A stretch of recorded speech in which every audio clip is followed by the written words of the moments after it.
Hello friends, வாழ்க வையம், எல்லாம் நல்லா இருக்கு. இறைவனை பிரார்த்திக்கிறேன். இன்றைக்கி நம்ம வீட்டில் கன்னி பூஜை நடக்குங்க. வெளியில் வீட்டுக்குள்ளே உள்ள ஐயப்பனை எடுக்கிறேங்க. வெளியில் போய் சாமிகளாம் அலங்காரம் பண்ணிகிட்டு இருக்காங்க, அதை எடுப்போம். இது சாமிகளுக்கெல்லாம் தேங்காய் மடி, வாழைப்பழம், 11 ரூபா காசு, வெத்தலை பாக்கு, பூ எல்லாம் போட்டு வச்சுருக்காங்க. ஸ்வீட் எல்லாம் போட்டு வச்சுருக்காங்க சாமிக்கு போகிறப்ப கொடுக்குறதுக்கு. பாட பூஜை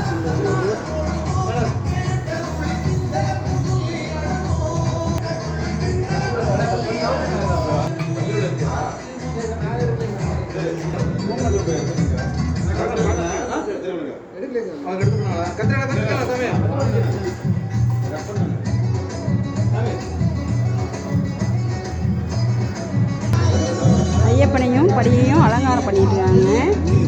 நேரம் கழிச்சு